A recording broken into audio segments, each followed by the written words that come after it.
Good morning and welcome to our channel, Raising Tiny Humans in a Tiny House. My name is Christy and welcome back. So I have a lot to talk about and a little bit of time this morning. Right now it is 6 a.m. in Florida. So yes, we have made it to Florida. We officially moved and live in Florida now. So that's what I want to talk about. This video is going to be a quick overview of us driving from Iowa to Florida and what our plans are now. So let's get started. So we decided to move to Florida and we started the process on January 1st. We slept in that day, I think we took our time because we figured it wouldn't take us that long to drive, but we were really wrong on that. So we woke up on January 1st, took our time. It was very cold in Iowa the day we decided to leave. It was like 19 degrees. A lot of our hookup stuff was still frozen to the ground. So while Chris was outside unhooking our tiny house, I was inside making sure everything from our shelves, everything off the walls were on the ground. We really didn't prepare too much when we moved unpacking. So we had maybe a couple boxes, and what we did was we just basically threw things in a box. I have no organization skills. I just threw things in boxes, and I figured I'd have so much time when I got down here in Florida to reorganize things the way I wanted. So plus I also one reason I did that was because I didn't want any more stress on me. That I already had enough stress between money and moving and jobs and switching everything over. Moving, I just wanted to throw things in boxes. I did not care. So what we did was we threw everything in boxes. Everything was on the floor. Now for your appliances, what I did was I took painter's tape. So for any of our cabinets that had doors, or like our fridge doors or our stove or our cabinets, I took painter's tape, and believe it or not, it is actually strong enough to keep those doors closed. So I would wrap tape around it to keep it closed, and none of those doors opened at all. Throughout the whole drive, nothing came opened. So that's a cheap way. Maybe if you have enough cabinets, you can throw your things in cabinets and use painter's tape. Now, I didn't just use one piece of tape. I went over it a couple times and then tested it and see if I could open it. And if I couldn't, then it was strong enough. So that's what we did.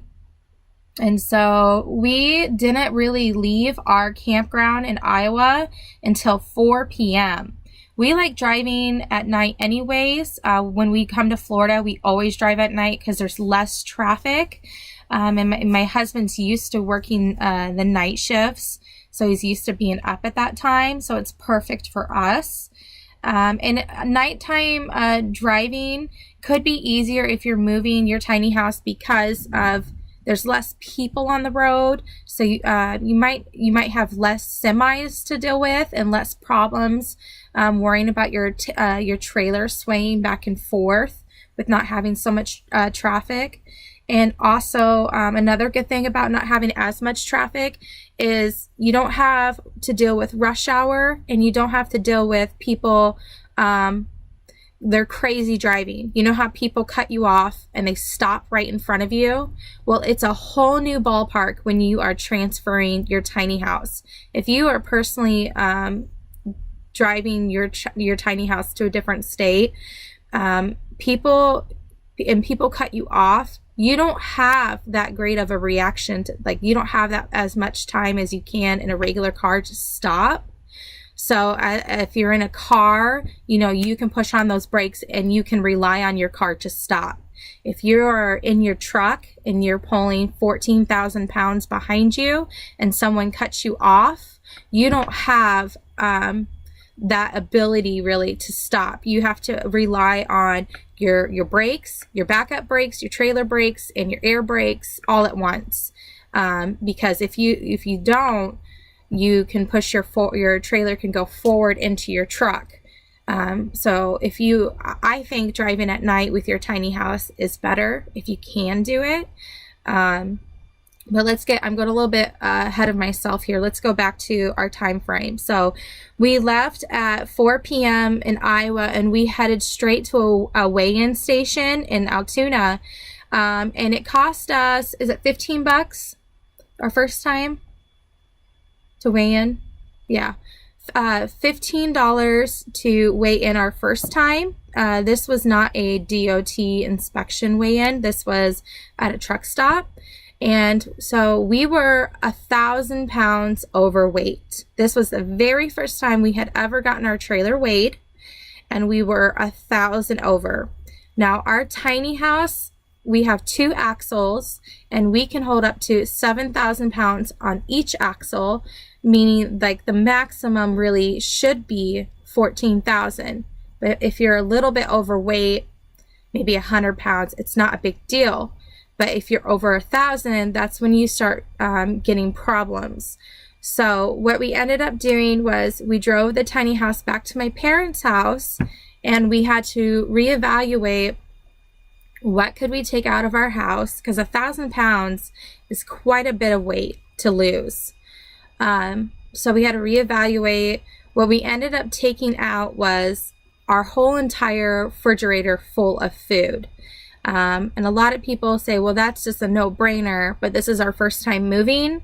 And that wasn't just something we thought. We were trying to be prepared on food coming down to Florida, because we didn't know exactly what our money situation was going to be. So like my dad said, a gallon of milk could be 8 pounds. So we emptied out our whole entire refrigerator, and I had a couple gallons of milk for my kids. So emptied out the whole entire fridge. I got rid of a whole bookshelf of reading books, not my homeschooling books, but just reading books that I enjoy to read to my children. And then we also got rid of our Halloween bucket full of decorations and lights. We also got rid of our bicycles, our bikes, the kids' outdoor toys, and a wooden chest. We had a wooden toy chest up in our loft for my kids. And it was important for us to have because it was handmade by some Amish people that are considered family to us. So I left all of that with my parents back at home, and maybe one day we'll have that again, but at least I know all that stuff is safe. The food, yeah, my family in Iowa got to eat that, and that kind of hurt because it was a lot of money, but we had to eliminate weight.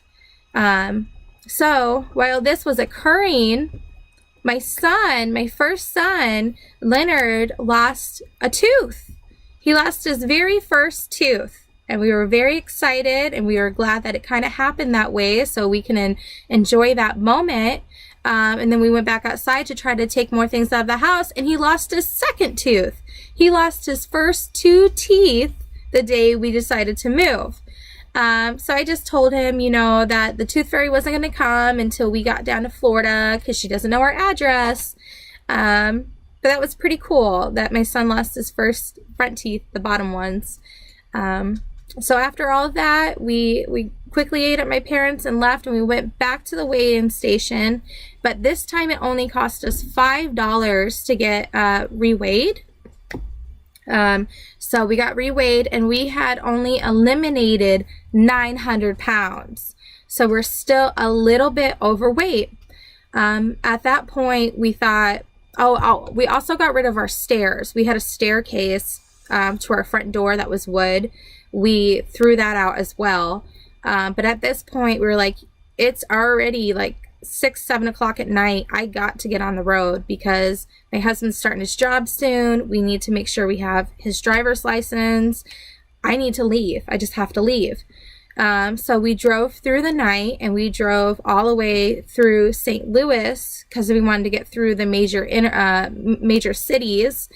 And then we stopped at a rest area in Illinois, and we slept for quite a few hours because I think we just decided we did not want to drive during the day.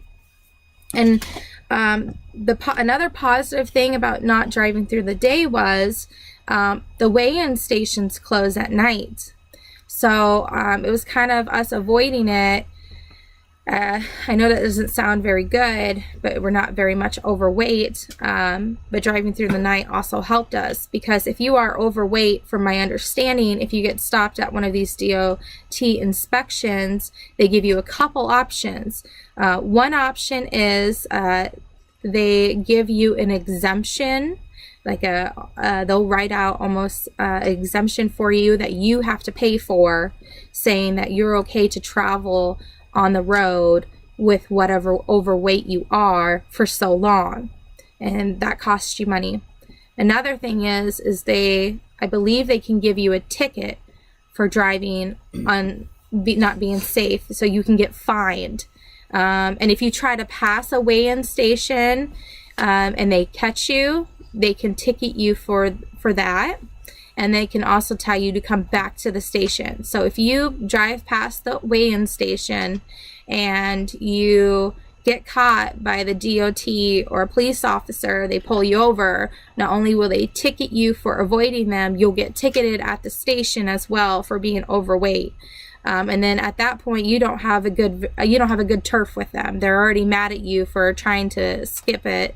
They're probably not going to write you exemption to go any further. They're going to tell you to eliminate stuff before you can move on. And I don't quite know how you would do that.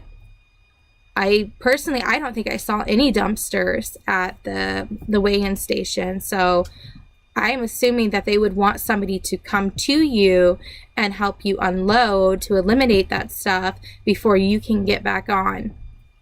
So, I would research, if you're planning on moving your tiny house yourself, research all these things about weigh-in stations and make sure you are underweight.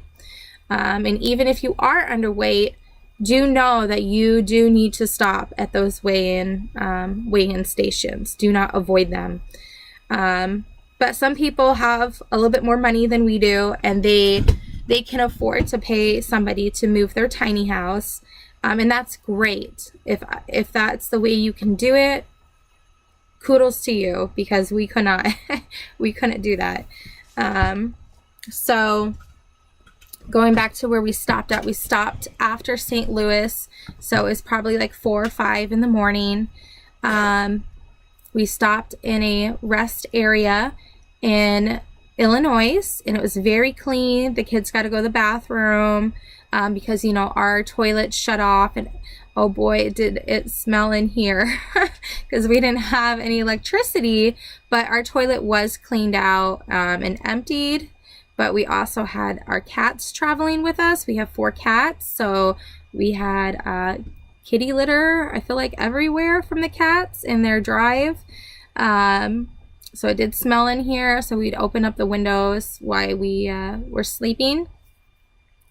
Our next stop after that, we kept driving all the way through the night, and we drove past the Tennessee and the mountains, which the mountains was 4 miles up the mountain and 4 miles down, which when you get up to the top of the mountains, depending on where you're traveling, they have inspection stops where all truckers are meant to stop and check your brakes.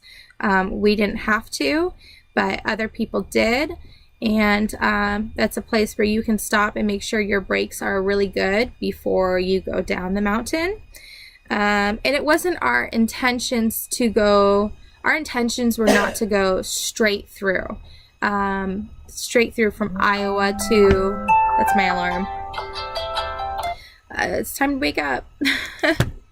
Our intentions were to go Iowa to Pensacola to Lake Okeechobee. But it was taking us twice as long because we were a little overweight. We just thought it was safer to drive at 50 miles per hour. Usually in an RV or in a tiny house, you can go 55 miles per hour. Anything above 55, you have problems. You are going to sway. My husband's trying to tell me right now, purchase a sway bar if you are moving your tiny house, because that's going to help eliminate a lot of those problems, which we do have a sway bar But right before we left, our sway bar, we lost the pin to it. And we didn't have time to buy a pin to put in the sway bar so we could use our sway bar, which would have really, really helped us. But we do have a sway bar. So what was I talking about? Okay, so we decided to go Iowa straight through to Lake Okeechobee, which meant we were going through all the major cities like St. Louis, going through the mountains, going through Atlanta. The cool thing about Atlanta was we thought we were going to have to go straight through the city, which if you've ever driven through Atlanta downtown, it is crazy. But apparently, I think they have a new bypass. It's fairly new, where semis and all the trucks go, which is on the side of Atlanta. So we got to drive through that. It was way faster, and the only people next to us really were semis and people who had heavy loads and trucks that were going. And I think that's because of all the bridges downtown. Like for our trailer or for any tiny house, you have to be under 13 feet 6. Because that's what the bridges are for you to go under. So we got to pass Atlanta and just drive on through, which is really a big relief. And as soon as we passed Atlanta, we stopped for one more time before we got into the Florida border. And we slept and we stayed there for quite a while, which actually ended up being a very good thing for us, because what ended up happening, the road we were on was I-75. And the day that we chose to go, by this time it was the 3rd, January 3rd, we were only maybe 2 to 3 hours away from the major car accident that happened on I-75 that ended up, 5 children ended up dying. And we were only literally 2 to 3 hours away from that exact spot. So us taking our time, driving through the night, stopping, slowing down, all of that. I like to say everything happens for a reason. And for us, that time that we took extra, that could have been us on the road, either, at that scene of that accident or waiting in the traffic behind.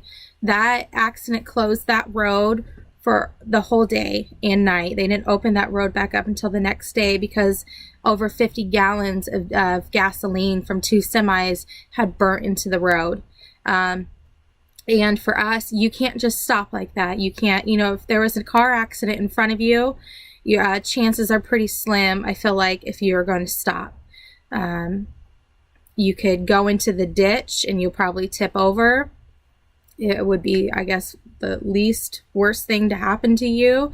But driving your tiny house, stopping is very, very hard. And a lot of people, it seemed to me when I was in the front seat, Chris drove the whole time. I did not drive at all. And I won't drive at all with a tiny house attached. But it seems to me a lot of people on the road don't understand that it's harder for semis and for trailers or trucks or RVs. It's harder for us to stop than it is for a vehicle. People that cut you off, they think that, they'll slow down, but you can't. It is really hard. And I think that might have been what happened in that accident on I-75. I'm not quite sure. But we got lucky. So we, after we woke up, we had to, we couldn't use that road because it was closed. So we did a detour, and we didn't get to Lake Okeechobee until 5 a.m. on, was it the 3rd or the 4th? The 4th. So we drove 52 hours. 52 hours. It took us 52 hours from Iowa all the way to Florida. So basically, when you're moving your tiny house, you can Google map it where your locations are going to be, and whatever that time frame is, double it and a little bit more, because that is what it is. You can only go 50 miles per hour. So we got to Lake Okeechobee.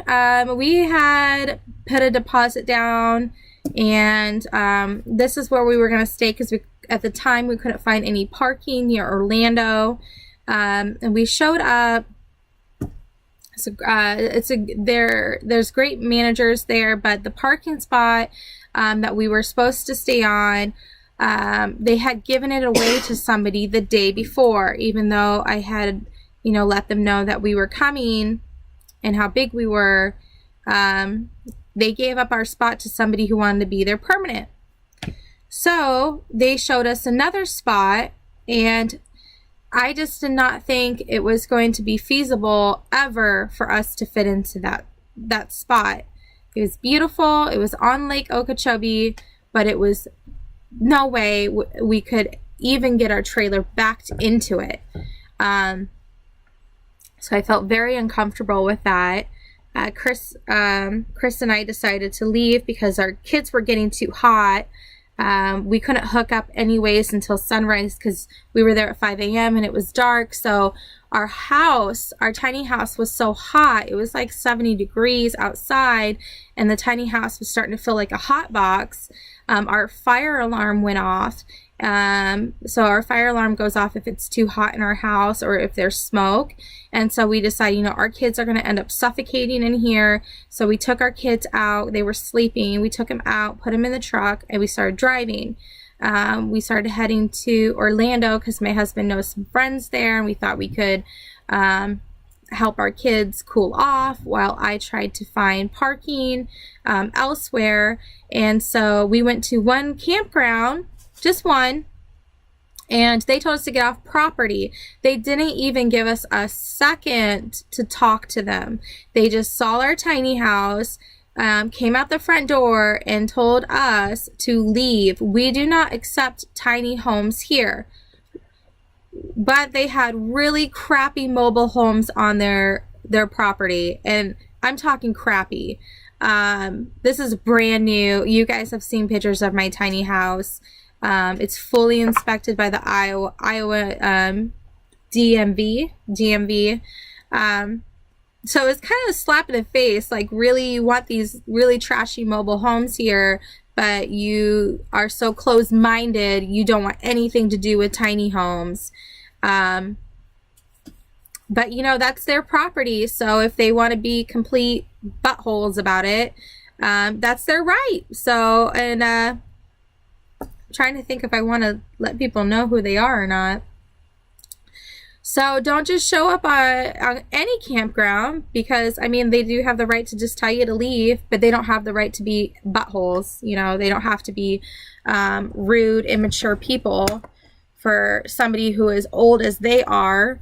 They don't have to be that way. So we were stuck. At this time, me and Chris had not slept in over 24 hours, and that is incredibly dangerous to be on the road because we were already having issues driving because we didn't have our sway bar. So at this point, I knew a couple people in Florida, and I called them and I asked, do you know anywhere I could stay? And I had a friend that offered, who said that she knew a community that I could stay in with my tiny house, and she gave me the owner's name, and I called her and I pretty much begged. I said, I am here. I just drove 52 hours. I haven't slept in over 24 hours. I need somewhere to sleep. Please, please, please, please. And she wanted to see pictures of my house to know that we were, not trashy. Is that the nicest way to say it?